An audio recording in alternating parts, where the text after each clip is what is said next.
mean, you must be looking forward to this European football more than most after a frustrating season last year.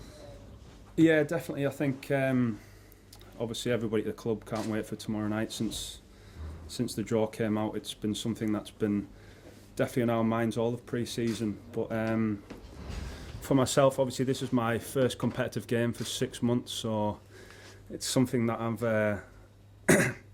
I've been looking forward to for a while now, and I'm just looking forward to getting out there and getting that buzz again of playing competitive football. You had to sit there and watch as the team clinched second, and you thought you would be back, and various kind of setbacks. How frustrating was that time?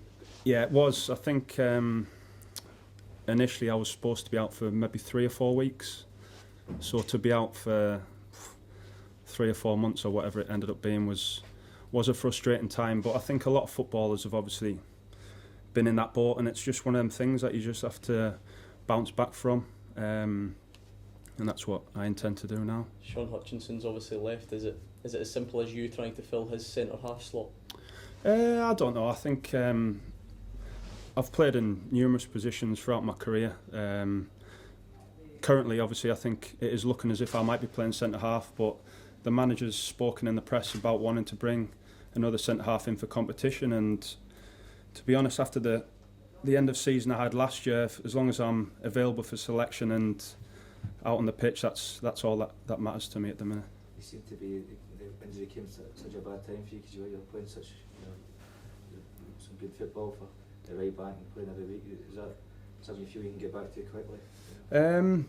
I certainly hope so. I think obviously match fitness is something that maybe takes a little bit more time than pre-season when you're just doing your general fitness work. So I would like to start and get back into the consistency that I was maybe shown in that spell of last season, and that's going to come through games, and that's why I'm delighted that this game's come round now, and I just want to get going again. How important is tomorrow night's game to the team given last year's knockout at this stage?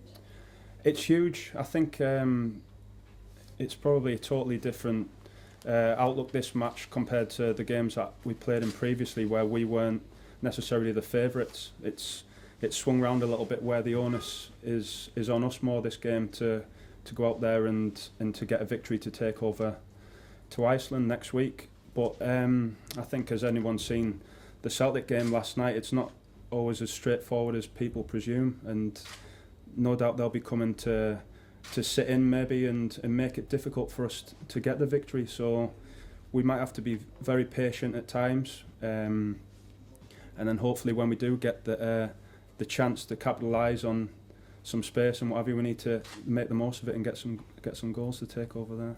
Do you expect them to play for a draw? I don't know. I think obviously they've came out in the press and said that they're going to sit in and what have you, but that's up to us then to obviously break them down. The onus is on us as the home team, but the game doesn't necessarily have to be won in the first 5 minutes. I think it's over 2 legs, and whether it takes till halfway through the second half or even if it's in the second leg, we just need to focus and be patient and wait for the chances to come. The last couple of years have been a bit. Sorry. That's fine. The last couple of years have been a bit frustrating. Obviously, each game here you've been in top for long spells and seem to be hitting the break, and obviously the top teams. Is that something you've learned from? Is that something you maybe be a wee bit more cagey when you? Yeah, I suppose so. I think that's the difference at this level. I think when you do get a chance, you've got to take it. We did have some great periods against Panathinaikos in my first season here where we were well on top, and then the sucker punch came and they hit us on the break and scored, and that's the difference. I don't think you can afford to give some of these European sides too many chances because they're going to hurt you. So we're well aware of that, and we need to make sure that, we want to be positive and go and get a lead and take some goals into the second leg, but also be very wary that they don't hit us on the counter-attack. How important is it that you keep a clean sheet tomorrow night? I think very important. I think as a defender, any game you play in, you set out to be solid at the back, keep a clean sheet and build from there. So I think even more so in the European fixture, we don't really want any away goals from them. So if we can, like you say, if we can keep a clean sheet, it would be a massive bonus to then build on to go forward. Talking to people like Stephen Hamill, Keith Lasley, do you get the sense for them this is something a bit more special, given how well we've done the league? This and the cups mean a little bit more. Without a doubt, I think anybody that you speak to at the club would love a European run. I think the last few seasons we've been maybe slightly unlucky with the teams that we drew.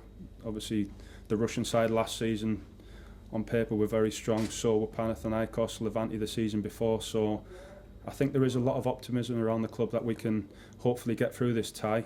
But as I spoke about before, we've also got to be cautious. Games aren't won on paper.